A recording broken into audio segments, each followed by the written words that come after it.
several things: to bring down our public debt, to restore our sovereignty as a nation, and enable us to undertake major infrastructural projects aimed at redefining our growth in the coming years. We pray that in your infinite wisdom, Lord, you may guide the process of constituting the governing council and the board and the general operationalization of this fund. May those who will be appointed here apply impeccable integrity in their work.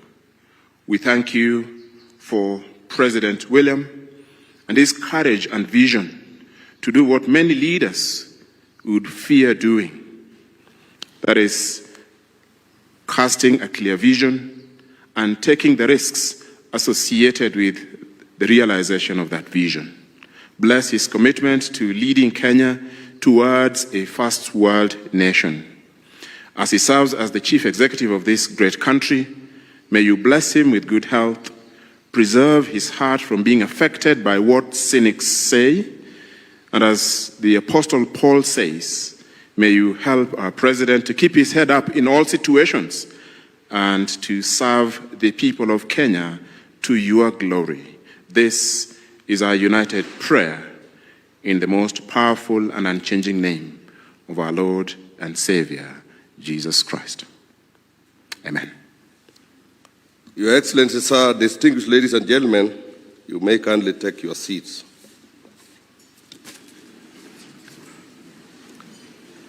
Your Excellency, the President, the leadership of Parliament as led by the Speaker of the National Assembly, the Cabinet Secretary for the National Treasury, and all Cabinet Secretaries present, representatives of our development partners, Chief Executive Officers of financial institutions present, Principal Secretaries present, distinguished ladies and gentlemen, good morning and welcome to this historic presidential assent ceremony.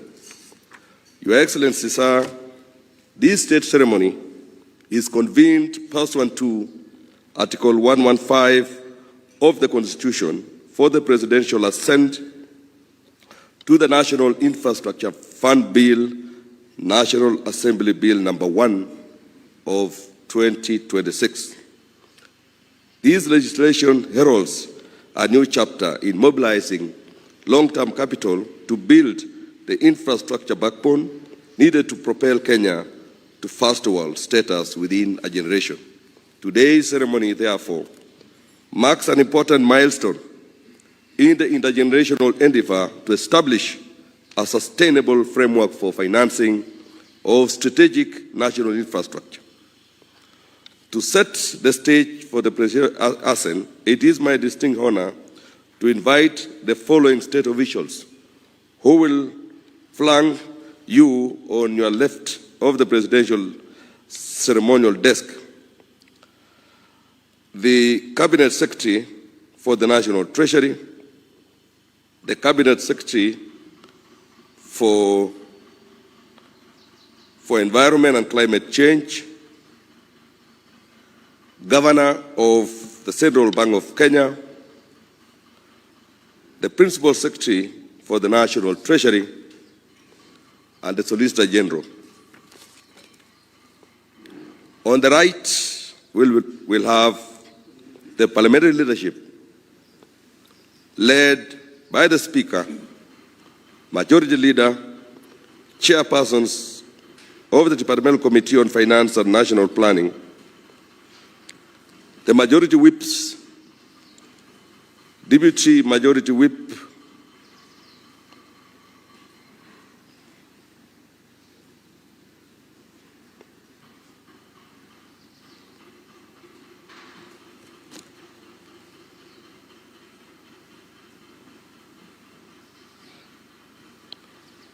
Your Excellency, sir, the principal objective of this seminal bill is to establish the National Infrastructure Fund. The fund is designed to mobilize private capital from non-traditional sources of infrastructure finance, including domestic pensions fund, collective investment schemes, sovereign wealth funds, and climate finance. This institutional framework is expected to reduce reliance on public debt in financing commercially viable infrastructure investments while strengthening national capacity for the origination, structuring, and execution of large and complex infrastructure projects. This landmark legislation further defines national infrastructure eligible for support under the fund to include projects such as national highways, railway networks, airports, seaports, and electricity generations, transmission and distribution infrastructure, among others. As part of the nation's accountability framework and in keeping with the global best practices, the fund will be governed through a two-tier governance structure. The fund will draw its resources from proceeds of privatization, proceeds from the sale of shares in government-linked corporations, and returns generated from investments undertaken by the fund itself. This legislation, therefore, represents a significant step in addressing the constraints in physical space while creating a sustainable institutional mechanism for financing Kenya's long-term infrastructure needs. Your Excellency, sir, with the National Assembly having discharged its constitutional lawmaking mandate in enacting this important legislation, it is now my most humble duty to petition Your Excellency, as head of state and government, to exercise the authority conferred upon you under Article 115 of the Constitution and assent to the National Infrastructure Bill 2026 into law. Your Excellency, sir, with your kind permission, I now invite the Clerk of the National Assembly to present the vellum copies of the bill for your consideration and assent. The Clerk.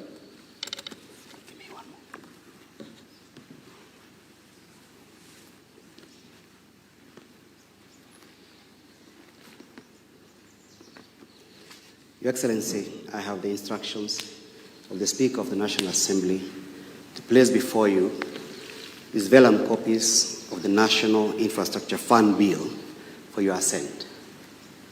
Your Excellency, this bill was introduced in the National Assembly by the leader of the majority party, the Honorable Kimani Ichung'wah, for purposes of establishing a National Infrastructure Fund. Your Excellency, during the period of consideration, the government-owned enterprise bill, which is now an act of parliament, and thereafter, during the public participation process of the consideration of sessional paper number 3 of 2025 on the partial divestiture of the government shareholding in Safaricom PLC, it became apparent that there is need to provide a comprehensive framework for purposes of anchoring appropriately the National Infrastructure Fund. Your Excellency, this bill, therefore, is a product of public participation, expert views, and views from both public and private sector, and views collected from across Kenya during the public participation process of the consideration of sessional paper number 3 of 2025. This bill, Your Excellency, is also a product of the ingenuity of the 13th Parliament to pick views of the public, views of the experts, to come up with a product that will anchor the National Infrastructure Fund. Your Excellency, this bill provides for the establishment of the National Infrastructure Fund, and it is intended to mobilize private capital for non-traditional sources of infrastructure finance. It's also intended to reduce the over-reliance on public debt and taxation to finance capital and complex infrastructure projects. The bill, Your Excellency, in one of the clauses defines what is to be funded, including national highways, expressways, railways, seaports, and airports as those that can be funded within the confines of the infrastructure fund. The bill, Your Excellency, creates two entities, that is a council and a board, both with distinct functions in order to ensure that this fund works well. Your Excellency, the bill also gives powers to the National Assembly as required under Article 95 of the Constitution to oversight the execution of the fund including the approval of the investment policy. In passing this bill, Your Excellency, the National Assembly also created offenses so that those who misappropriate funds under this fund will not find it easy. Your Excellency, in passing this bill, it was the view of the National Assembly that the bill will not lead to any increase in taxation, but will actually do the opposite, because the intention of the House is to facilitate the government of the Republic of Kenya, Your Excellency, to mobilize capital from non-traditional sources, to reduce reliance on taxation and borrowing as the main options of financing capital infrastructure projects. The bill, Your Excellency, has 49 clauses and shall come into operation upon publication. May I seek leave, Your Excellency, to end my commission for the day at this point. Thank you. Your Excellency, in observance of the constitutional requirements that instrument issued by the head of state be executed under the hand and seal of the President, I invite Your Excellency to affix the seal of the Republic to the bills, thereby perfecting their enactment into law.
With Your Excellency's assent, the National Infrastructure Bill now becomes law and is entered into the body of the laws of the Republic of Kenya.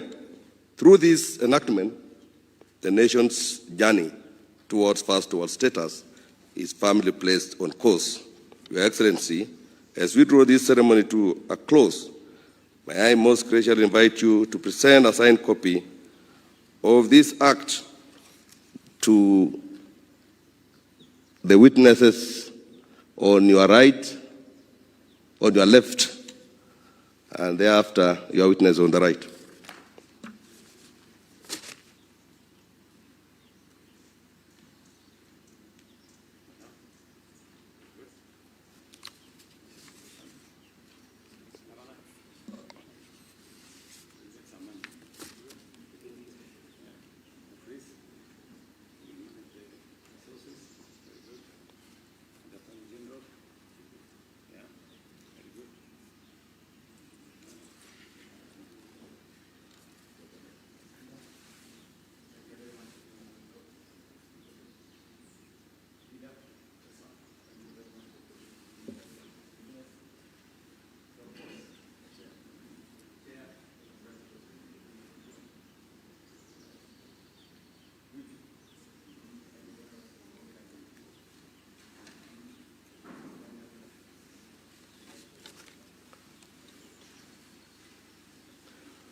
So, Your Excellency, you will unveil and display an open ceremonial copy of the acts, while other state officials shall bear closed copies.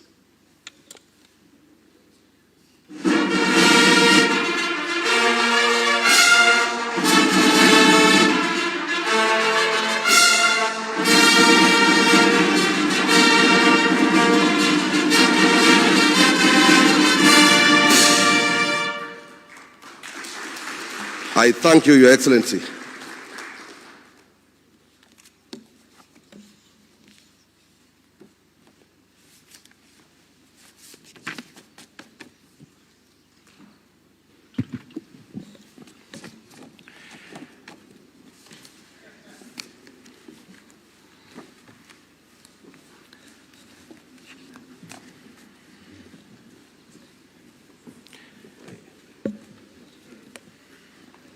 Your Excellency Dr. William Samoei Ruto, President and Commander-in-Chief of the Kenya Defence Forces, the Speaker of the National Assembly, Honorable Moses Wetangula, Mr. Samaila Zabairu, President and CEO of Africa International Finance Corporation, Ms. Mary Porter, Regional Vice President for Africa International Finance Corporation, Mr. Admasu Tedese, Group President and Managing Director, Trade and Development Bank Group, Cabinet and Principal Secretaries present, all members of Parliament present, led by the Majority Leader, Honorable Kimani Ichung'wah, stakeholders and captains of industries, and all guests invited. Your Excellency, to start us off on some brief comments, allow me to invite Honorable John Badi, who is the CS for Treasury, to make some introductory remarks. Why don't we welcome him with a warm clap? Karibu sana, Waziri.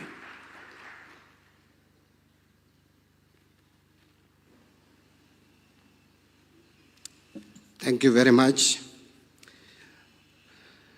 Your Excellency, I am glad to be standing here today to present what I can term as my report form on the assignment handed over to me together with the Attorney General by the Cabinet on 15th of December 2025, having approved the establishment of National Infrastructure Fund in Kenya, and also approved the commencement of the necessary legal framework required for establishment and operationalization of the fund. My appreciation, Your Excellency, goes to the leadership of the National Assembly, and more particularly the Committee of Finance and Economic Planning, who efficiently managed this process and delivered the final bill in a record time. Your Excellency, some of the proposals in the National Infrastructure Bill 2025 are informed by lessons learned and best practices from other countries that have experienced significant infrastructure development by transitioning from traditional debt-heavy public spending to blended investment-led financing models. We studied successful models from jurisdictions including India, Singapore, Saudi Arabia, South Africa, Nigeria, Germany, and Canada, among others. Your Excellency, it's also worth noting or saying that signing of the National Infrastructure Act into law is the wider delivery of the Kenya Kwanza Manifesto as approved by Kenyans in the last election, and this was a promise which was in black and white in that manifesto. And Your Excellency, allow me to blow my own trumpet and affirm that I am a fast learner in this regard, and I can ably explain that manifesto even though I was not part of it at the time. But Your Excellency, it is also worth noting that even as Azimio coalition, where I belonged then, and Azimio is not there anymore, but where I belonged then and sat in the Economic Council, we also had a similar arrangement where we had also proposed that we would set up a fund to deal with infrastructure development, even though we didn't call it a bank as your own manifesto did. So all Kenyans were in agreement that we were facing constrained fiscal space, yet we still needed a huge and massive investment in infrastructure. And therefore, we had to think outside the box and come up with the innovative ways of financing our infrastructure projects. Your Excellency, allow me to speak to the macroeconomic context informing this proposal. Kenya's fiscal position places real constraints on policy choices. Public debt stands at approximately around 67% to date of GDP, while debt service obligations consume more than half of ordinary revenue. As a matter of fact, Our projection for 26-27 is that 48.7% of our ordinary revenue will go into debt service costs. That is almost 50%. And there was a year we had already crossed the 50% mark. So, Your Excellency, it's evident that we don't have more space, especially in debts, and we don't have space also in our increased taxation. Hence, the necessity to come up with these innovative and creative ways of financing commercially viable infrastructure projects. At the same time, Kenya's tax to GDP ratio remains in the mid-teens, reflecting both economic structure and the social and political limits of taxation. Global financial conditions have also tightened, making borrowing more expensive and less predictable. Yet demands on government have not diminished. Infrastructure gaps remain a binding constraint to growth, while social sectors require sustained investments, like education. Your Excellency, it interests Kenyans to know that we are spending close to 27% of our expenditure, total expenditure, in supporting education in this country. Yet, you still hear complaints that we are not supporting education enough. We are spending so much money in supporting health programs, including primary health care, which is funded 100% by the national government. Yet still, you still hear concerns that we should put or allocate more resources in healthcare. We are spending so much money in social interventions to our elderly, those who are vulnerable in different ways, and yet still you hear that we need to spend money on these social interventions. And therefore, Your Excellency, there is need to take out of our budget some of the commercially viable infrastructure projects. And this includes, and not limited to, the following. One is the airports and seaports. Two is our national highways, those which are commercially viable, and there are many, and we have identified them. Three, we also have energy sector, which needs more funding. We are currently generating just well over 3,000 megawatts, but we need over 10,000, Your Excellency. And lastly, I will also mention water and irrigation. For us to realize food security in this country, we must invest more in agriculture. We cannot continue to rely on rain-fed agriculture because of the unpredictable climatic conditions. And therefore, we have realized that there is an opportunity for us to put more resources in doing mega dams in this country to make water available for agriculture. We have fertile land, but what we are lacking is a reliable source of water for irrigation. I'll just give one example, Your Excellency. Galana Kulalu, which has been an experiment, and this administration has actualized. We have put 1,500 acres under irrigated agriculture, and each acre we have just harvested in the month of December. Each acre produces about between 30 and 35 bags of maize in one harvest, and we can do 2 harvests in a year. Now, that clearly demonstrates that you can harvest 60 bags from 1 acre each year. If you multiply by 200,000 acres that can be put under irrigated agriculture in Galana Kulali, you are likely to harvest 12 million bags. And this country, in the current arrangement, we have a shortfall of between 10 million and 12 million bags of maize, and 15 million bags of maize. Therefore, Galana Kulalu alone is able to fill the gap that we face as a country in terms of food security. That tells you that if we utilize this fund properly and target that sector, we are likely to be able to realize food sufficiency in this country and cut on forex demands when we import food to the country, and also address the concerns and the challenges that the population faces. This mismatch between expectations and fiscal capacity necessitates new approaches, as we are trying to do. Now, to conclude, Your Excellency, I submit that this act is about asset optimization. It asks whether public capital locked in mature enterprises is being deployed in the most productive way. I have heard cynics complain that we are divesting that we are privatizing assets, but they are not asking themselves whether we are optimizing the value of those assets. They need to wake up to the reality that mature assets can be optimized better, put to better use, that we can privatize these enterprises, raise resources, and invest in asset-producing, commercially viable public assets, which again would give us more economic value going forward than what we are realizing from those assets today. Holding equity preserves ownership, and that is a basic lesson in a finance classroom. But it may not deliver the highest social return when the economy urgently requires infrastructure investment. And this administration has realized that.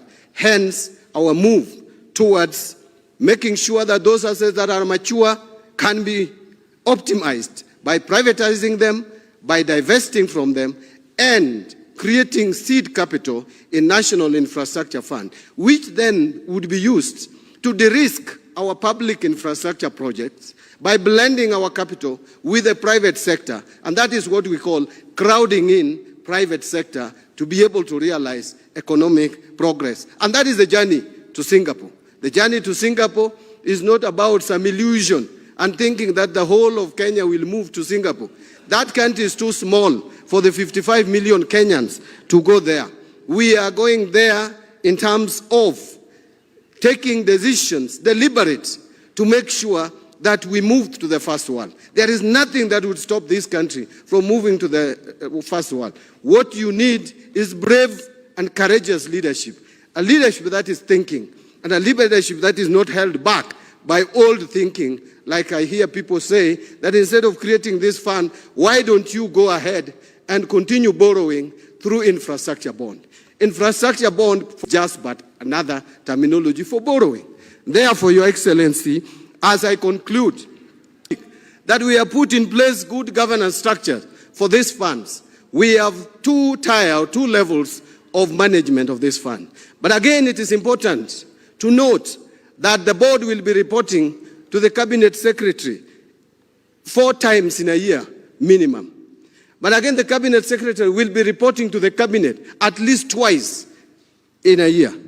And again, we will be reporting to the National Assembly, which is the people's representatives, oversighting this fund at least once a year. And nothing stops National Assembly from inviting those who are managing this fund anytime, any day. They can even invite us to explain the operations of this fund 365 times in a year, which means every day we can go to the National Assembly and explain the operations of this fund. Allow me to end there, Your Excellency, because I was just supposed to give a summary of what this fund is all about, and stop it there and thank everyone who participated in making sure that today we are celebrating a new child in the Republic of Kenya. The National Infrastructure Fund has just been born. Thank you very much. Thank you, Waziri. Your Excellency, next allow me to now invite Dr. Jose Akili, CEO, CPF, to come and make some brief remarks. And as he's coming, just an amendment, Mr. Samaila Zubairu is President and CEO, Africa Finance Corporation, and Ms. Mary Porter is Regional Vice President for International Finance Corporation. A clap for Bwana Akili as he's coming to make some brief remarks. Welcome, sir. Your Excellency, sir, and your distinguished guests, I represent the pension industry as the chairman of the pension trustees and administrators of Kenya, and I'm also proud to have served as the convener of Committee of Experts appointed by the Cabinet Secretary for National Treasury last year, where we convened ourselves as a private financial and capital partners, and we were able to do the work we were given by the Cabinet Secretary, and indeed handed over to the peers our report. In that document, Your Excellency, we recommended strongly that a fund be created by the government, and a mirror image of the same fund be created by the private parties who are here, so that we can be able to plan the finance and be able to achieve national development. I want to say, Your Excellency, I would remind you that the first time when you became president at the NSC, Nairobi Securities Exchange, when you came as our guest, I did say, and loudly so, that we as an industry at that time, we were controlling 1.6 trillion pension industry. And I said that if given a chance that time, we would have financed the SGR. And we would also have financed the expressway. And I know it was baffling for you, but now I stand here to tell you that because of the initiatives you including the strengthening the NSSF, we have now managed to reach 2.81 trillion in assets in the pension industry. But in our committee of experts, we managed to aggregate ourselves to include insurance companies, the Islamic finance, SACCOs, and the banks, and the banking fraternity. And we are ready, sir, to continue that engagement, and we'll be asking for more collaboration and opportunities to engage and be able to do these things. We believe in this vision of bottom-up economic agenda, which you espouse, and I want to assure you that under your leadership, this fund, we will make it work. Thank you, Your Excellency. Thank you, Bwana Jose Akili, Dr. Jose Akili. Next, Your Excellency, from the insurance sector, allow me to invite Mr. Tom Gitogo, Group MD and CEO of Britam Holdings PLC. Why don't we give him a warm welcome as he approaches the stage. Welcome, sir.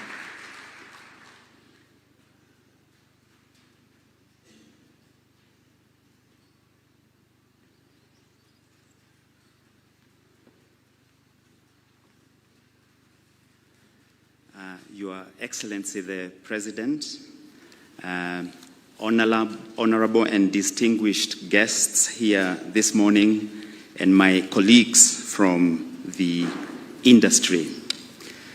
Your Excellency, this framework, as was said before, has worked very well in other jurisdictions. Most developed countries can trace back to some of their achievements to this arrangement. It is akin to investing in factors of production, which increases the productivity of our country and various communities, and also increases, therefore, the competitiveness of our country. The governance around this fund allows long-term funds such as pension schemes under the RBA, some of the collective investment schemes under CMA, and life insurance companies under the IRA to optimize some of the opportunities that this fund will bring. So this allows us to participate in the growth of our country, and it is this growth that will then widen the private sector and again enable us to invest some more. So we will collaborate, and I can't wait, Mr. President, to see my peers and colleagues in the industry take part in this fund. Congratulations, everyone, and good morning. Thank you, sir. Next, we move to the banking sector. And Your Excellency, to start us off on that section, Mr. John Gashora, Group MD, NCBA. Give him a warm clap as he's coming as well. Karibu sana, Bwana Gashora.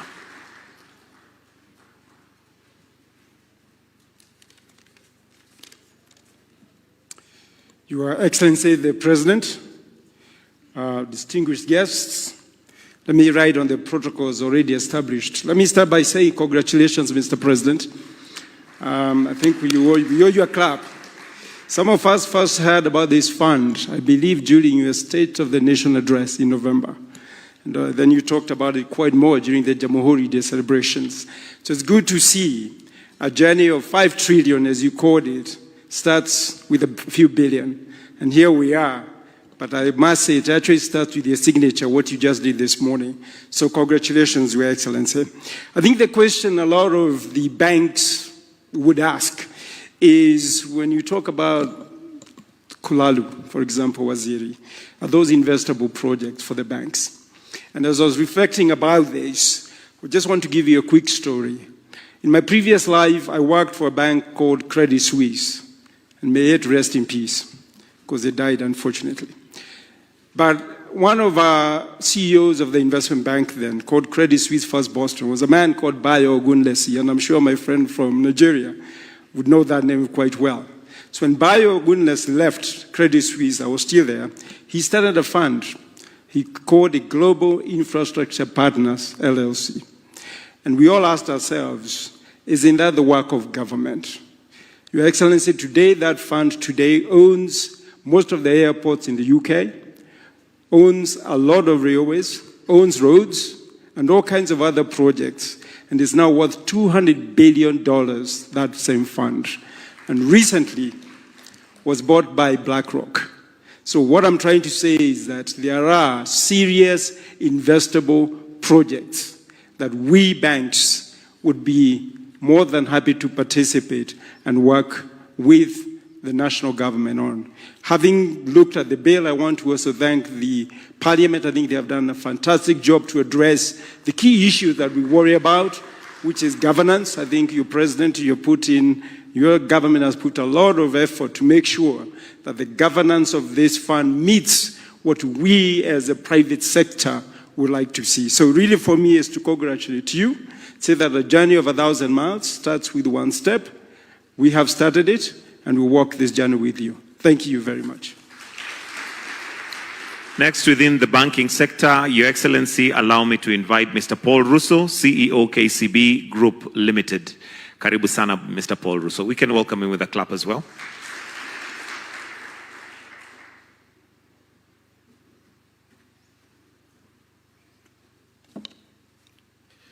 Thank you, Your Excellency. I will also stand on the protocols already established. Your Excellency, when I stand here, I kind of don't know whether I should represent the Kenya bankers or KCB, because I'm the chairman of Kenya Bankers. So let me represent both, Your Excellency. I think John has touched one of the key items that I wanted to mention, the governance structures, because banks will really look at the governance structure. So thank you again to your government, to Parliament, for making sure that this fund is correctly structured. We thank you. Your Excellency, on KCB, I think I just want to mention a few points, because if I miss this platform for KCB, I would have failed. On G2G, KCB issued LCs of 1.07 trillion, not a single shilling lost. If you bank, if we structure elements correctly, we will fund as banks, and we'll come through, Your Excellency. I think if you look at Lindsay Finco, the first securitized, working with CPF and all other parties, Your Excellency, listing it at 44.7 billion to fund the stadium. Your Excellency, it's an amazing way to work together. Your Excellency, I also want to mention a number of bridging facilities. Honorable Chirchir is here to try and unlock NPLs. For a long time, banks were stuck with non-performing loans from construction companies. Securitization of the roads levy has unlocked the non-performing loans for banks, Your Excellency. I think I will also want to mention the famous subsidy, Your Excellency. When people, and I want to tease my governor for Central Bank, we say food inflation is down. Banks have been there for making sure that we have fertilizer at the right time under the government subsidy for fertilizer, Your Excellency. So we do make a lot of contribution as banks. Beyond the border, Your Excellency, KCB, led the transaction for Bugesera Airport in Rwanda. So when we struggle how to fund the airport, Your Excellency, invite banks. We will work together with this fund to be able to sort out our infrastructure. Just across Ethiopia, we probably have an exposure of 1.35 billion US dollars on trade. Not a single shilling ever lost. So we power the region, Your Excellency. When I come back to banking, it's very important, Your Excellency, that the private sector is involved. We want to participate. We request your government to continue inviting us to the table. We've seen that, coming through. We as a banking sector are willing to fund commercially viable projects, and we will definitely show up. Finally, Your Excellency, on the infrastructure fund, as we congratulate yourself, we assure you that we will bring our own expertise to the table as banking sector to find ways to work together. And I want to mention a few partners that are on this table. Afri-Exim, Your Excellency, we work together to provide solution. TDB, work together to provide solution as banking sector. IFC, big time, work together. AFC is on the table, Your Excellency. So we've got partners. We are local. We understand the local market. We have capabilities to bring those partners onto the table and take risks together. If local banks take a step forward, other partners will come to the table because we can put our skin in the game. I thank you, Your Excellency. Thank you, Mr. Paul Russo. Next, Your Excellency, we'll hear from Mr. Samaila Zubairu, President and CEO, Africa Finance Corporation. A clap for him, please.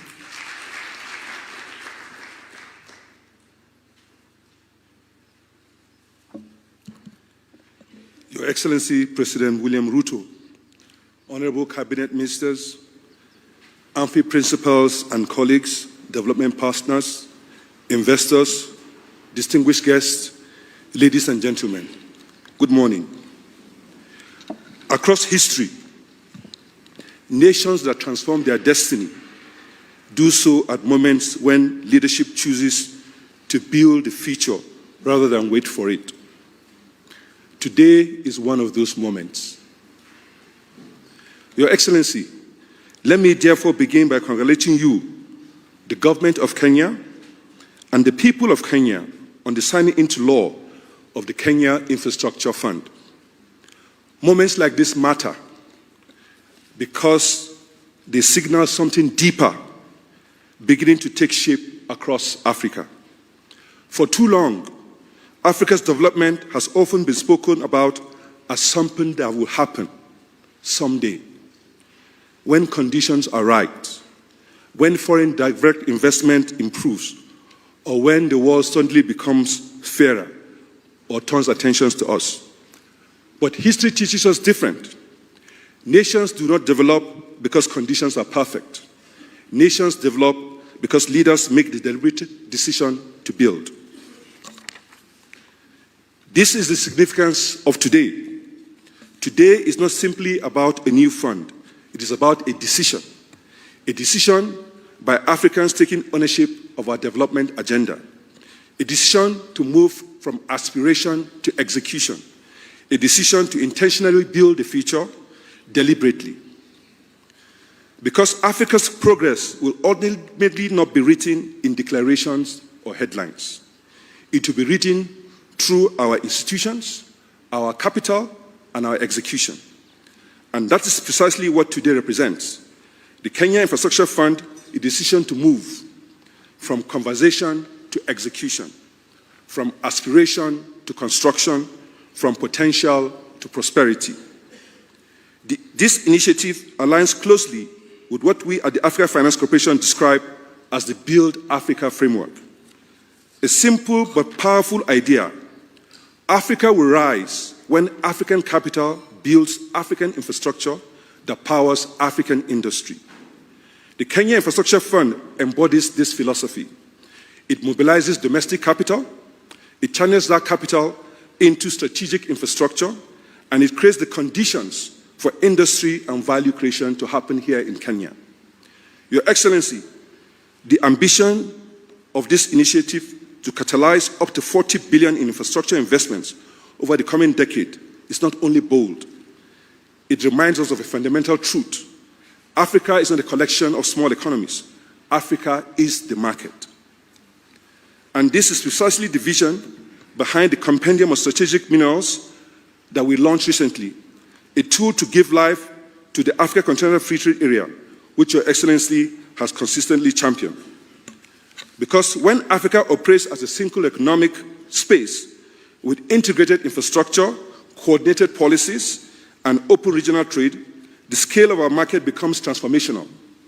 When Africa begins to organize itself as a market, the world will no longer ask whether Africa is ready. The world will ask how it can participate. Now, consider what $40 billion of infrastructure investment really means. It means demand on an enormous scale. Millions of tons of steel, millions of tons of aluminium, thousands of kilometers of copper and aluminium cables, petrochemical inputs, cement, construction materials, machinery, engineering services, and logistics. Infrastructure, therefore, is not only about connectivity. Infrastructure is demand. Infrastructure is industry. Infrastructure is jobs. Jobs and more jobs. And once we recognize the scale of demand that we are creating with this infrastructure fund, the next question naturally follows. Where will this demand we have created be supplied from? Will the materials required to build Kenya's infrastructure continue to be processed elsewhere, only for us to import them back at higher cost? Because when that happens, we reinforce the dysfunctional extractive model we inherited, exporting our resources, freight on board, FOB, and importing them back, cost, insurance, and freight. In effect, exporting the jobs required to process our natural resources only to import inflation. That cannot be the future we accept. Instead, we must deliberately align three things. First, the demand created by infrastructure investments. Second, the infrastructure required to process resources efficiently, particularly power, bearing in mind Kenya's remarkable advantage in renewable and green energy, together with transport and logistics. And third, the resources themselves, here in Kenya and across the wider region. When these three come together, supported by regional coordination and policy certainty, infrastructure becomes more than connectivity. It becomes industrial policy in action.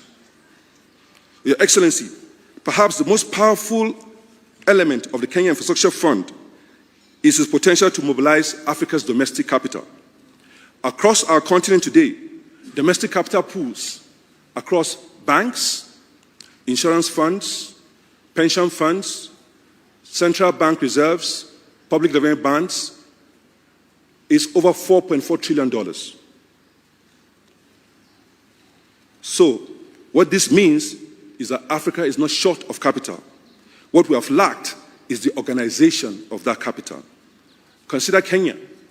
Kenya's pension industry and insurance industry manage over $30 billion in assets. I mean, Dr. Kili talked about it in trillions, in shillings. Allow me to talk about it in dollars because I'm not get used to the national currency, but I'll soon get used to it since I'm going to open up office here. Let me also use this moment to recognize the important role played by institutions such as CPF. Dr. Kili, whose leadership in mobilizing pension fund capital into AFC has been followed by other parts, like our friend Dr. David Koros of NSSF and several other pension funds that have invested in AFC, and with whom we will work with to ensure that we create the conditions for us to together support this significant milestone. And we'll support it by both working together as partners and also providing any credit enhancements that they require to mobilize even more funds to work with us.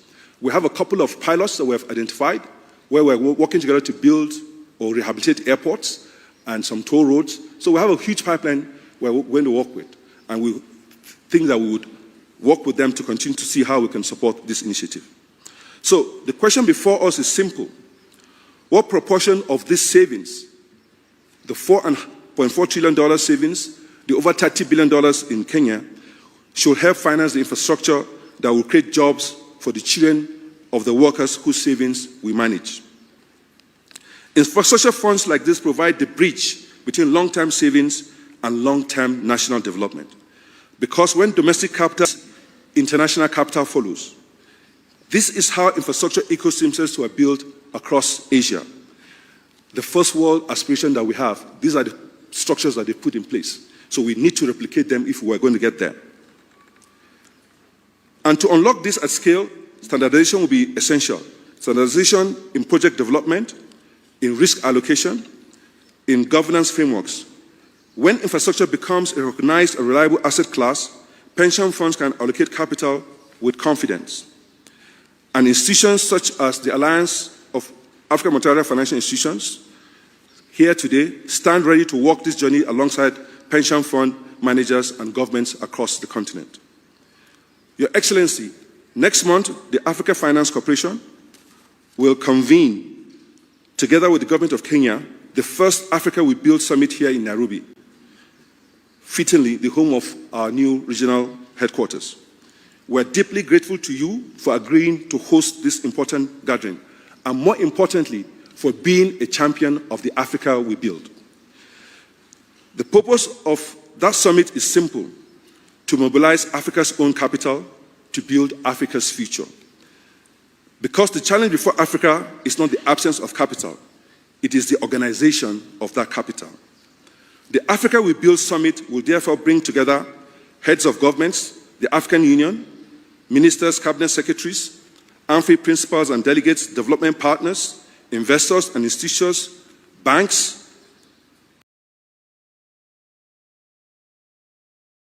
around a shared objective: to mobilize Africa's domestic capital pools to finance the infrastructure and industries that will power the Africa we build. Because ultimately, the question before our generation is not whether Africa has the resources. We do have the resources. Africa has resources. It is not whether Africa has the capital. Africa has capital. The real question is whether we have the conviction to organize those resources to build the future we want. Today, Kenya has answered that question with clarity. And if we replicate this spirit across our continent, the story of a generation. Because the Africa our children will inherit will not be the Africa we hoped for. It will be the Africa we chose to build.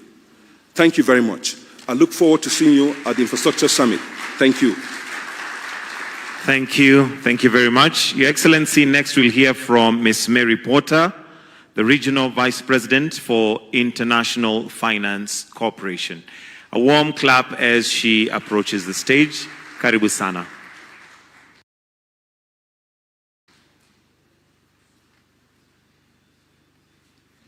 Your Excellency.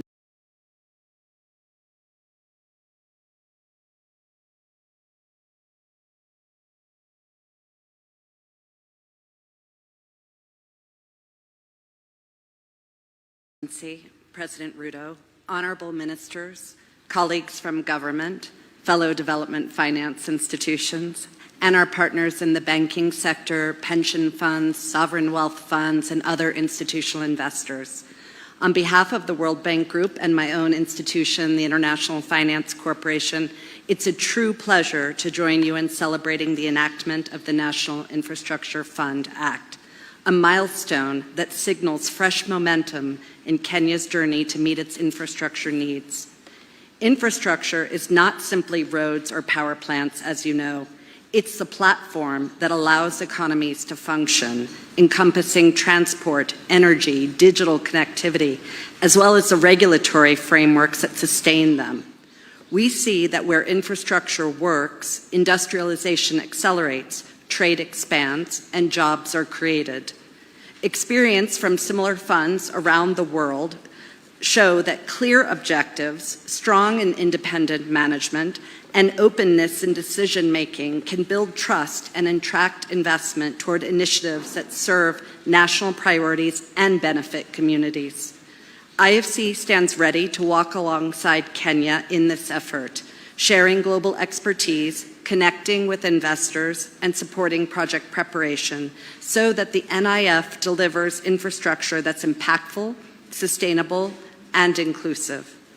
Your Excellency, we look forward to deepening our engagement as Kenya mobilizes capital to build the infrastructure that will power the nation's growth for generations to come. Thank you, and again, a very big congratulations. At this point, Your Excellency, allow me to invite CS Mbadi, CS for Treasury, to invite His Excellency the President.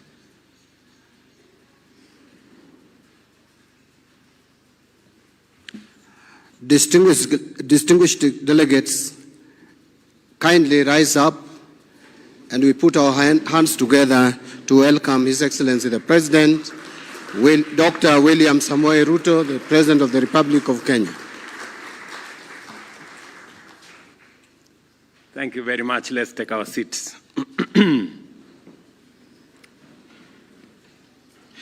I do not know whether to make my statement because it has already been made by so many of the speakers who have spoken here. But ladies and gentlemen, today is the 9th day of March 2026. I do not say this because I imagine you do not know what day it is. I say it because I want there to be no doubt about the significance of this moment. Years from now, we will look back on this day as a turning point in the journey of our nation's transformation. Today, I have signed into law the National Infrastructure Fund. For too long, Kenya has been a nation of great ambition without the financial resources to match it. We have known that what we must build, including roads, railways, ports, power, housing, and irrigation, yet too often the means to achieve them remained beyond our reach.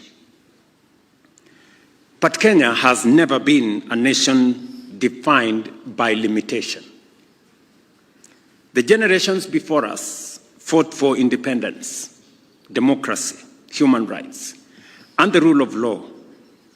Because of them, we live under one of the most progressive, democratic, and open societies in the world.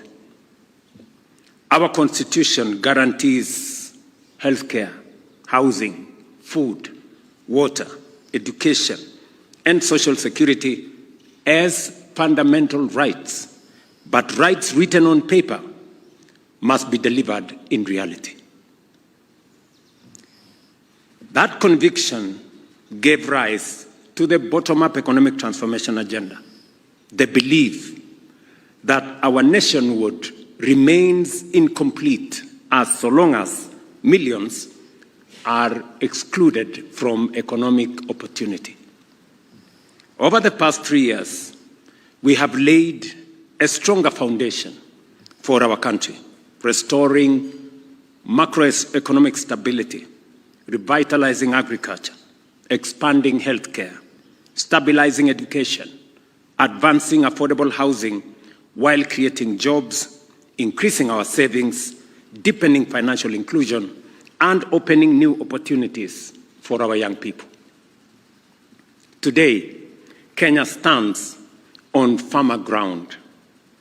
But the next stage of our journey demands more skill, more investment, more infrastructure, and above all, a new way to finance our development.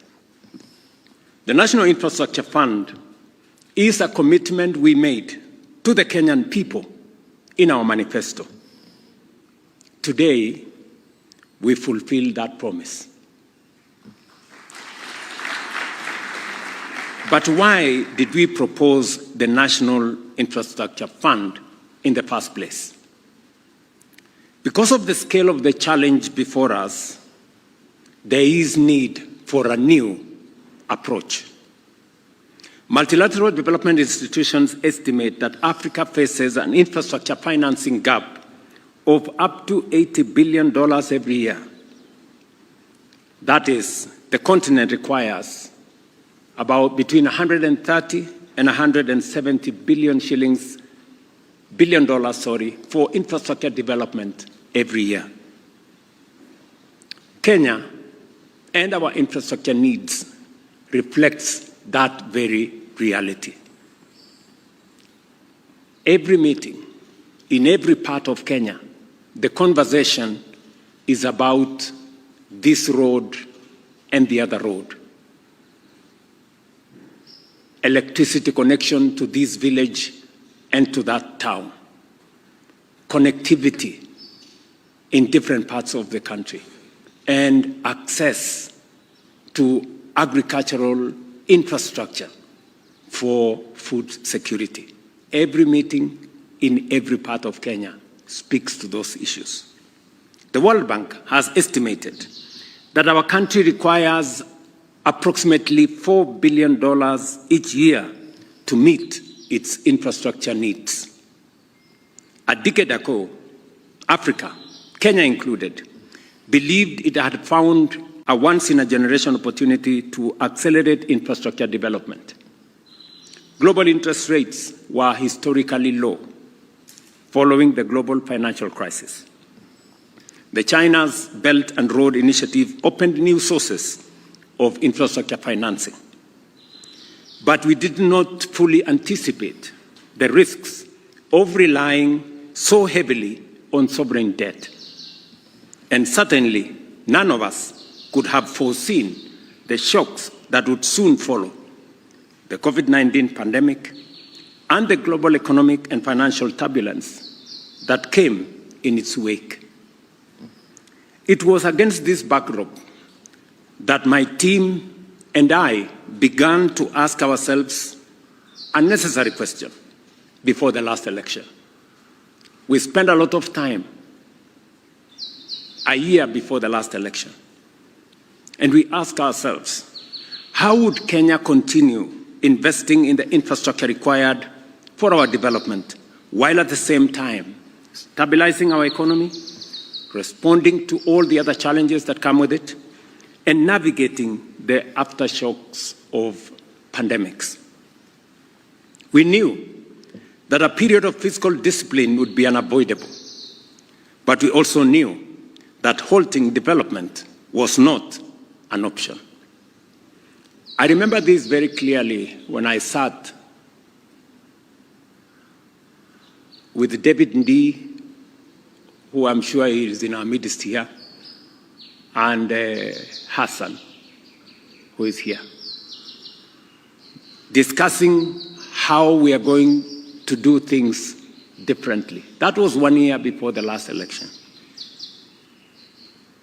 And we sat under a tree and we were discussing. They are much more knowledgeable than me in those matters. They schooled me in some of the items. But as Mbadi said, I am also a fast learner. That is where the idea of the National Infrastructure Fund was born. I couldn't put it much more clearly and succinctly than it is stated in our manifesto. And I want to quote for you. This is a manifesto written 4 years ago. An infrastructure fund, I quote, will be established with initial capitalization from privatization proceeds, with a view to progressively reducing financing of commercially viable infrastructure projects from the budget, end of quote. Today, we are doing exactly that.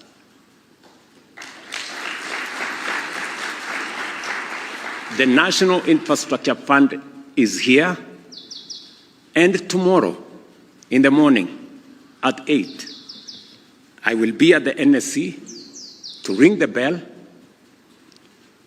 to complete the privatization of the Kenya Pipeline IPO and raise 106 billion Kenya shillings that will be the seed money for the National Infrastructure Fund.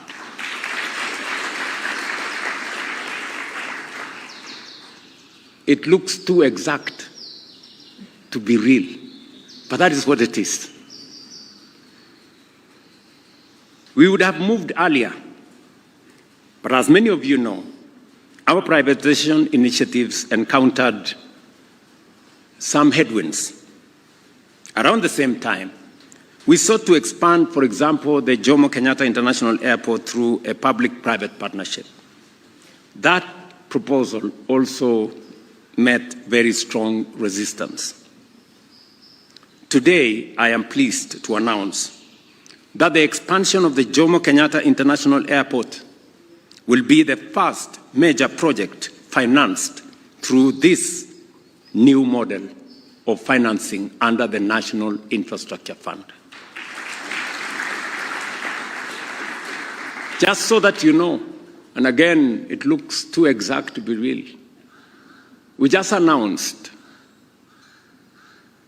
the contract for the expansion of Jomo Kenyatta International Airport.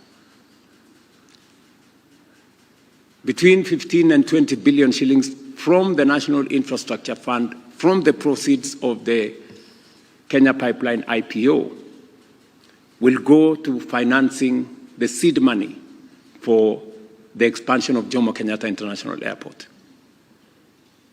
We will put in our 15 or 20 billion, pension funds, insurance companies, other collectives. You have the opportunity to invest. We are not talking about next year. We are not talking about in August. The opportunity to work with us in the National Infrastructure Fund is as soon as next month. So the opportunities you have been looking for to invest in commercially viable public infrastructure projects is right here. And our skin as government will be the first one in the game. You will come, and then others will come. As Kili said, this is one of the things they told me when I first appeared at the Nairobi Securities Exchange. It's taken a bit of time, Mr. Kili, but now we are here. See you in the game. The potential for domestic capital is immense. You've just heard the numbers. We have 2.81 trillion of Kenyan money that is available from our pensions and our other collectives. This is money, patient money, that can be used for our national development. Pension money is for pensioners, but pensioners have children. We've been told here by my good friend, the CEO of Africa Finance Corporation, we must use pensions to create jobs for the children of those whose pensions we are managing. That's what he told us. You know, that money must work for the pensioners. It must work for their children. And we now have the structure. We now have the plan to make sure that we channel those resources in the right direction. Make sure that it earns a returns for the pensioners, but also supports our national development. Last year alone, Kenyan pension funds assets grew by 700 billion shillings, representing a 25% increase, bringing total pension assets to 2.81 trillion. In 2023, as Kili said, it was 1.6 trillion. Look at the growth. It's growing by 700 billion every year. It will not be possible for you to invest that money in treasury bills or treasury bonds.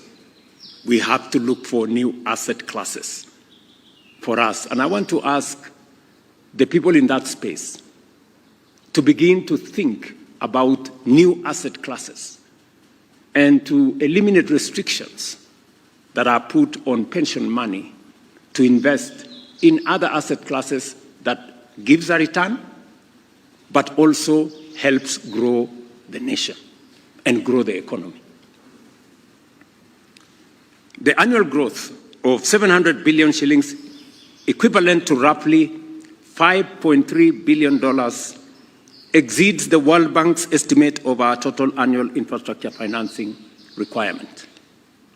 The National Infrastructure Fund provides a mechanism to channel these long-term savings directly into infrastructure investments. Mobilizing domestic capital will help us solve three major challenges that arise when development depends excessively on foreign financing.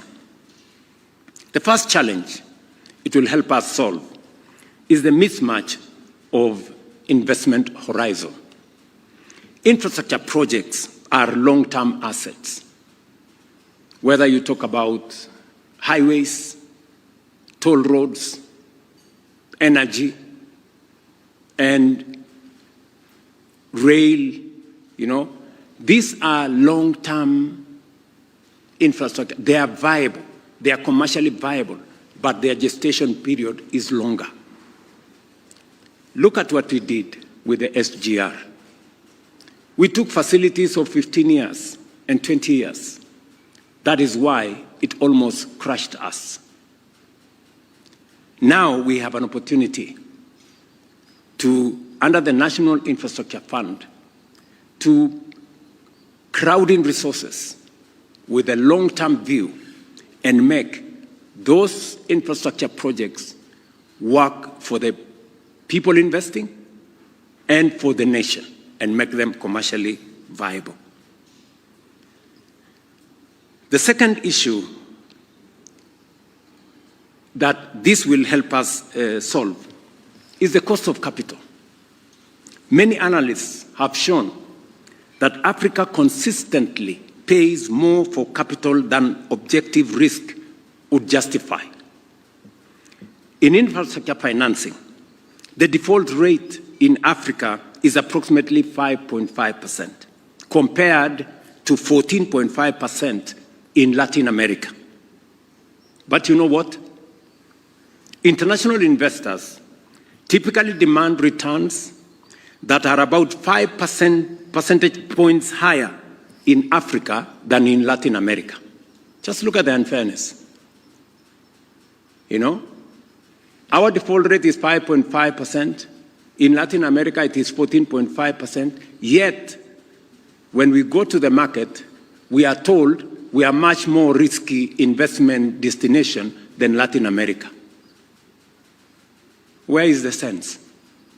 Where is the fairness? And that is precisely what this National Infrastructure Fund is going to solve. This perception bias alone is estimated to cost the continent up to $4 billion each year in additional interest payments. Payments we shouldn't be making.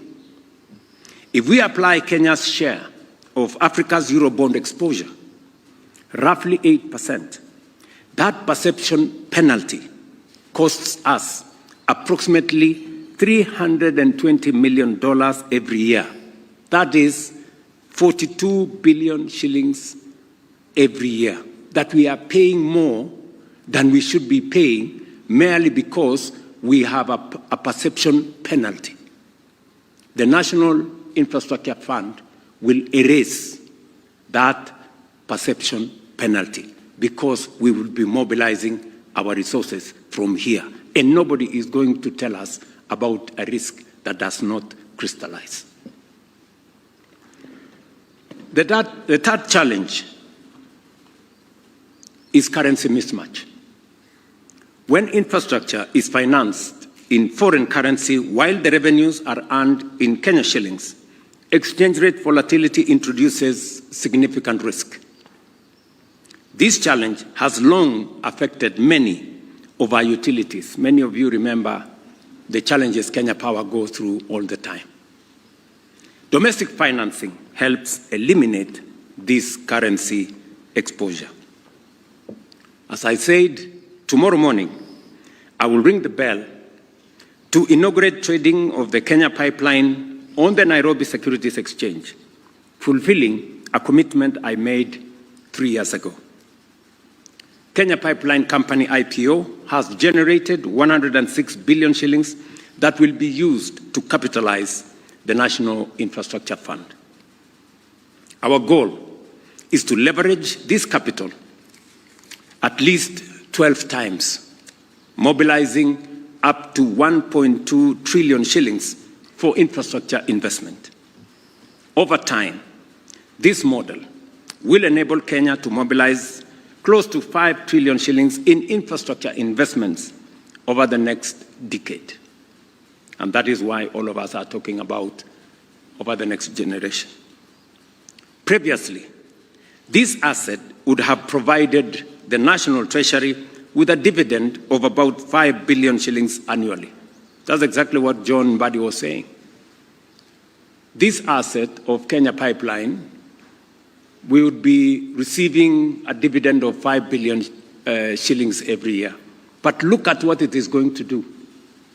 The maximization of this mature asset is going to do maybe 20, 30 times what the 5 billion shillings would do for us every year.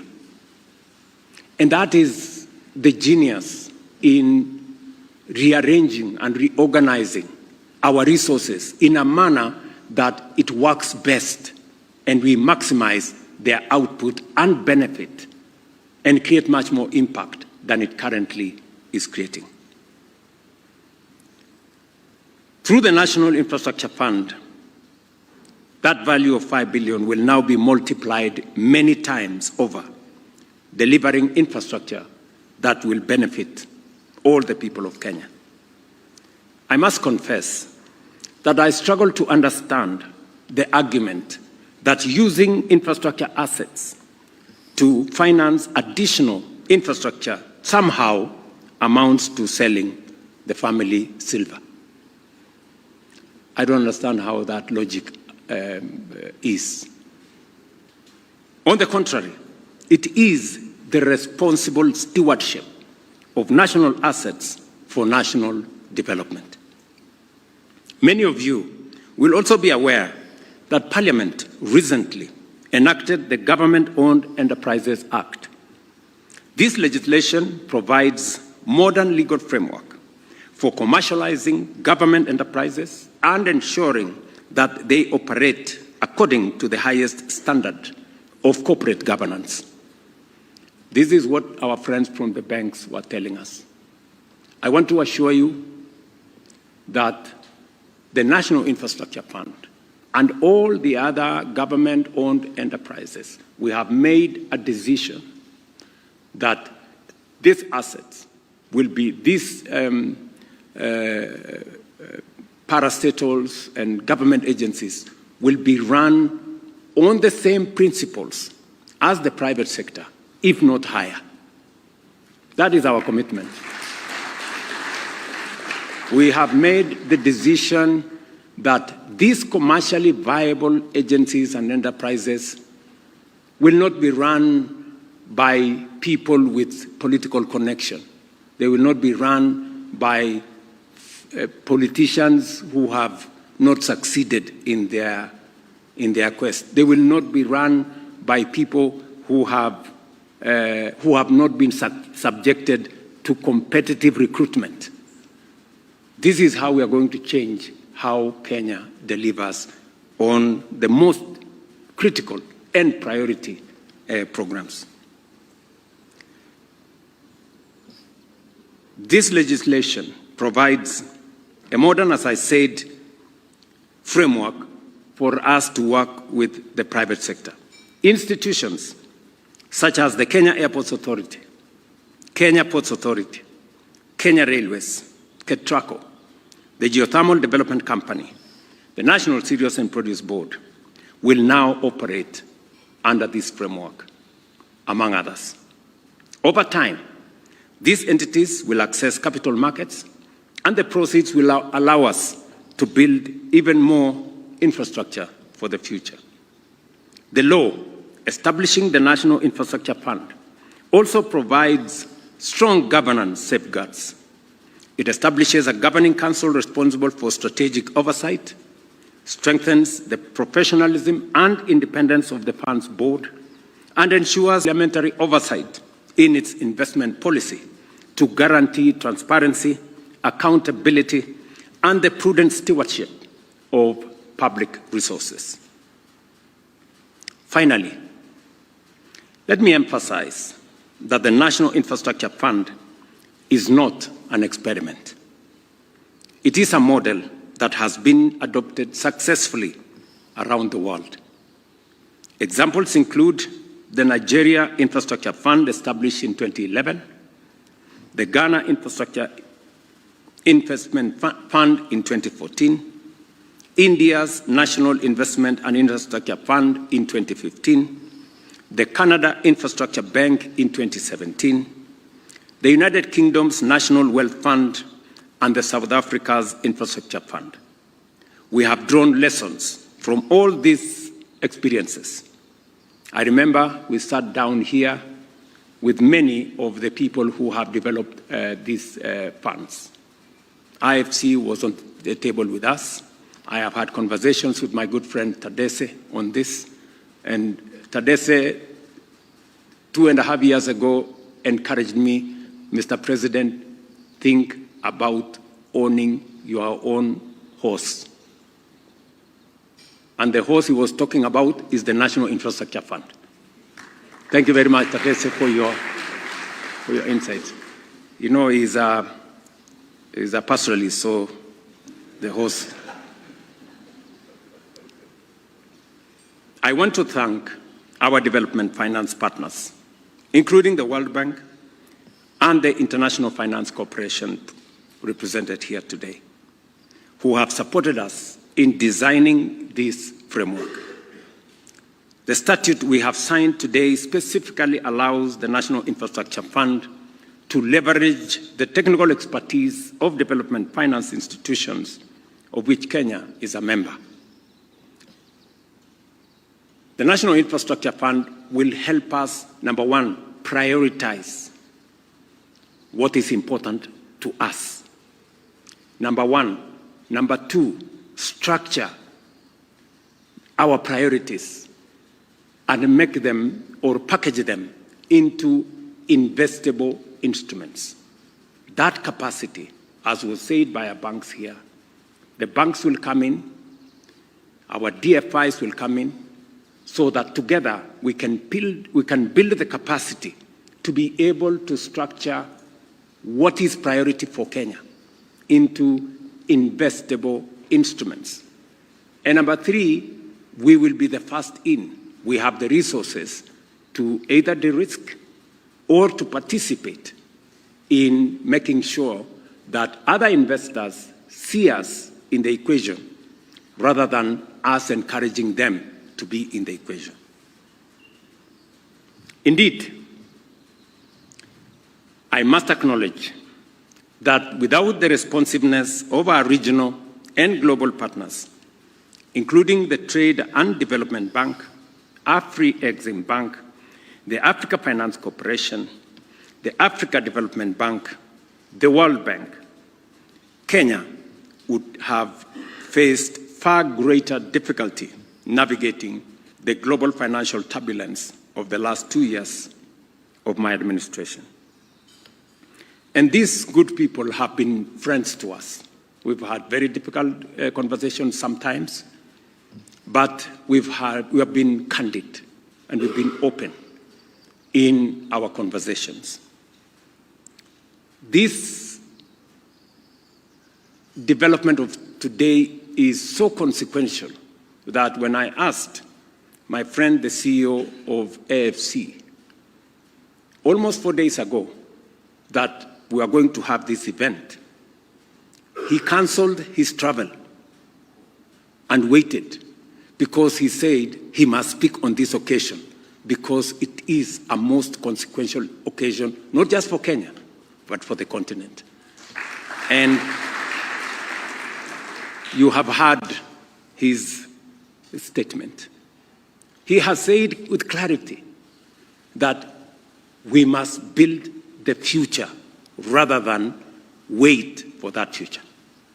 The National Infrastructure Fund gives us the opportunity to build the future rather than wait for it.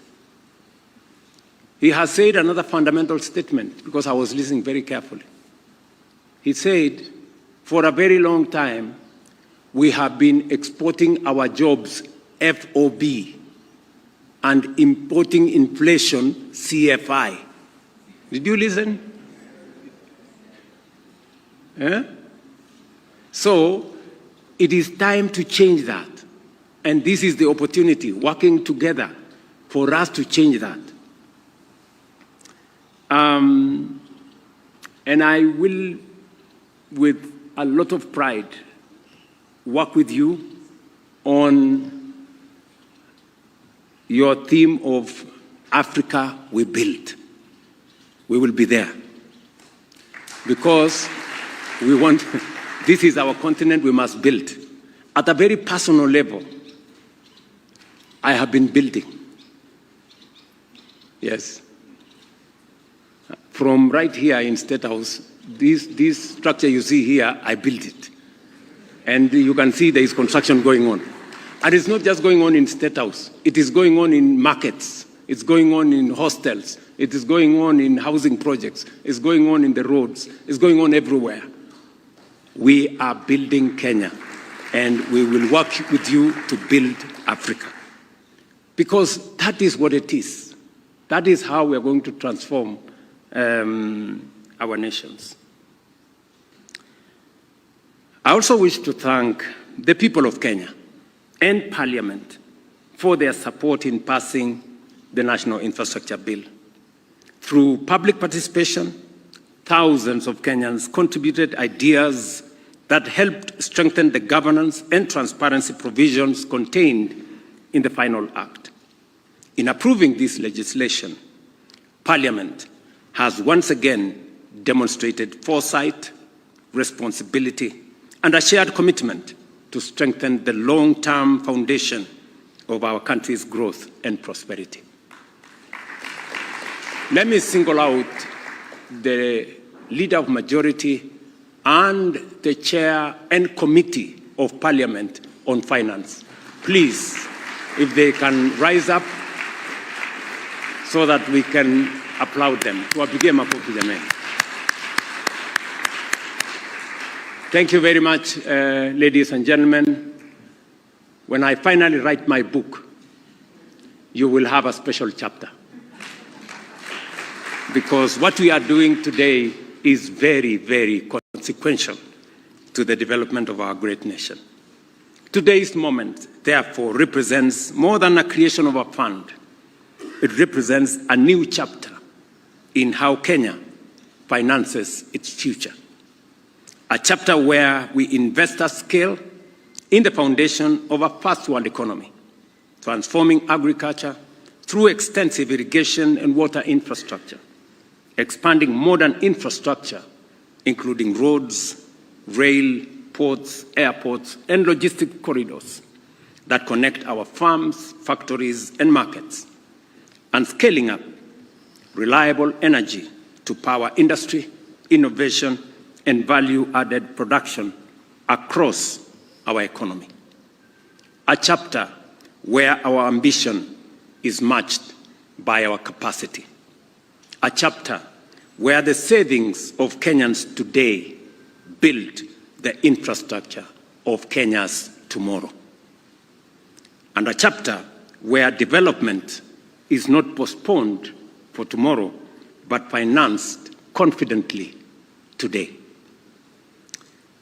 Let me conclude by saying today is a most important day for me.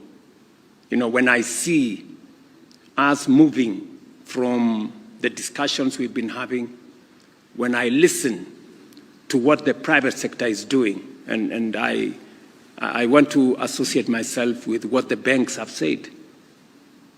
You know, When we asked our local banks, when we had a crisis of fuel in Kenya, we didn't have oil products in Kenya because we had serious shortages. And we asked banks to step in so that we can create a G2G framework. Some banks were shy, understandably so, but some stepped up. Today, I am very proud of the contribution of Kenya Commercial Bank.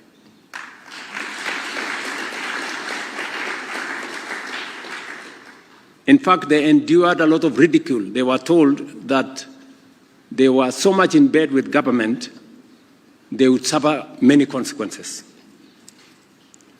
But look at what has happened. The share of KCB at the Nairobi Securities Exchange has moved from, what was it in 17, 18, 20, what? 15 shillings in 2023. Today is close to 80.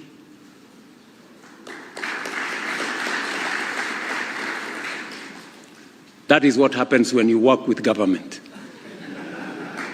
in a structured manner. And friends, we are not mad and we are not fools. We know what we are doing. And we want to do it with you. We want to work with you. I am very happy that many of our banks now believe in what we are doing, and many of them are stepping forward. I want to encourage you that we will be prudent, we will be responsible, we will be transparent as well. And we want to have a candid conversation with our financial institutions because we must together and in the management of the resources of our nation. We don't have a nation that belongs to the private sector, neither do we have one that belongs to the public sector. We are one, and therefore we will work together. Let me say one more thing. Lindsay Capital worked with us in raising resources for the building of Talanta, one of our very big stadia that will host AFCON next year.